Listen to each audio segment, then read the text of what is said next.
as well. Well, our guest this afternoon is a local author. It's Alison Wainwright. She is the author of 2 fantastic children's books. And all the proceeds from these books are going to 2 fantastic charities, I believe. And online this afternoon from Bingley is Alison Wainwright. Good afternoon. Hi, Steve. How are you doing? I'm really good, thanks. Excellent. Well, I got your information from one of my colleagues at Drystone Radio, and I read through the information, and you've got 2 fantastic children's books out, I believe.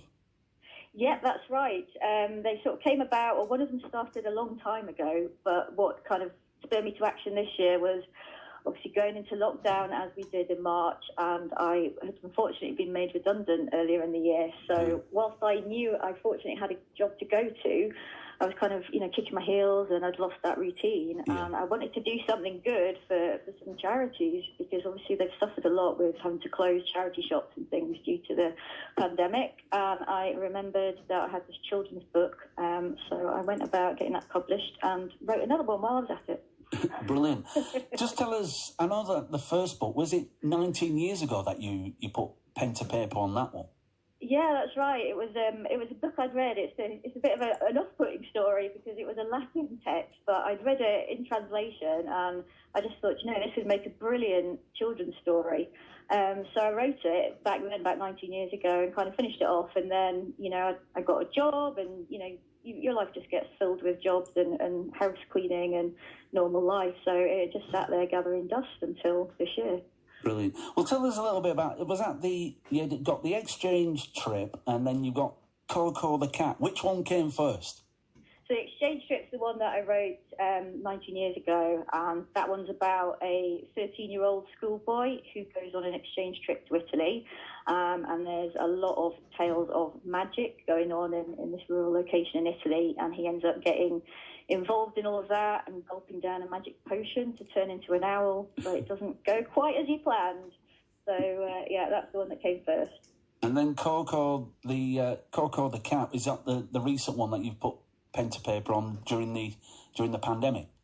Yeah, that's right. That one's aimed at younger children, so it was a lot quicker to write because it's not as long. And that was based on the true story of what happened to me when I moved into my house in Bingley, and found that the cat that used to live here wasn't so keen on moving house with his owners, and decided he wanted to stay. So I had the story ready made. So I just needed to kind of write it and draw some pictures for it, and then obviously give it to some very nice children that I know to make sure that they thought it was a good story, which they do. So, I did that one whilst I was just waiting to get the other one proofread, and obviously the publishing process can be a bit long-winded. So, that's one that I just got some inspiration on during the lockdown. Certainly. Where does your passion come from then, Alison? Where does your passion for writing stem from? I think I've just always loved books and writing, and I've done it as creatively ever since I can remember. Really, I was writing little poems when I was a kid for my grandma, and entering little poetry competitions at school, and then in my teens I entered playwriting competitions. Right. Some of them were quite successful, and I had plays produced, so that was really exciting. And so I just kind of chipped away at it on and off, not just because the exchange trip was put to bed 19 years ago. I've been working on other things as well since then. So, it's just a passion that I have, and probably why I ended up becoming a sort of librarian for a career as well. Yeah, it couldn't tear me away from the books. Yeah, because that is not that's not a Yorkshire accent there, is it? No, well, my parents are from Ilkley and Addingham, but they moved up north to Scotland when I was 13. Yeah. So I don't have a Scottish accent either, but unfortunately I lost my Yorkshire accent when I moved up there. So I was up there for a long time, and just came back down to Yorkshire about 3 years ago. Brilliant. Well, you've put these books are now available. I've been on the Amazon. I know they're available on Amazon, but tell us a little bit about the charities that you've decided to donate to. Yeah, well, with Coco the Cat being about a cat, it seemed, quite obvious to support some sort of animal charity with that one.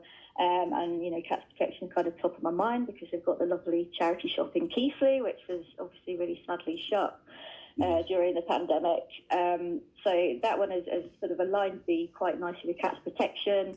They're a huge national charity, but they've obviously got the shops locally, and there's a rehoming centre for West Yorkshire in Gildersome. And as well as helping, I think they say 200,000 cats a year, which is amazing. It's not just about the animals, because they help owners as well. If they're on limited incomes, they can get their cats neutered through the Cats Protection Neutering Scheme. Right. And I think, again with COVID, that's more relevant now than ever, because, everybody's suffered financially through this. So I think, having some sort of company, whether it's four-legged or whether it's two-legged, is really valuable. And if you can only get the four-legged kind, then, that we need to kind of help people. It's not just about the animals, it's about what people get out of those animals, and helping them to take care of them. Yeah, it certainly is. So there's that charity, but is there another charity that you've linked into as well? Yeah, so with the exchange trip, I'm raising funds for Yorkshire Cancer Research. And I came across them from the Welly Wanging on Yorkshire Day up in Eldwick, the local village near Bingley.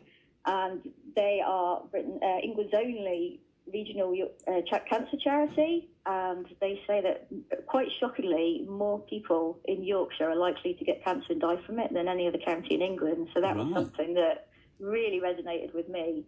Yeah. So they seemed like, just doing great work in Yorkshire for Yorkshire folk, helping to prevent and treat cancer. Yeah, two brilliant causes there. And if people are interested and people want to get their hands on these fantastic books, I know I did mention you're on Amazon, but are they available anywhere else? At the moment, they're only available on Amazon, but if there are any other kind of local charities or not-for-profits listening, then they can get on my website, which is a bit of a mouthful because it's dipitus.wordpress.com. But yeah, I'm happy to talk to other local charities as well about how I can help them raise funds through these books too. But yeah, otherwise, if you're just looking for a brilliant, dare I say it, Christmas present, then Amazon's a place to go, and all the proceeds are going to those two charities. Fantastic. Well, Alison, it's been great to have you on the Drystone Drive this afternoon. Keep in touch with us now, because if you you put pen to paper on some more books, and get in touch, and we'll have you on again. Brilliant. I'd love to, Steve. Thanks a lot for that. See you later. Take care. Bye.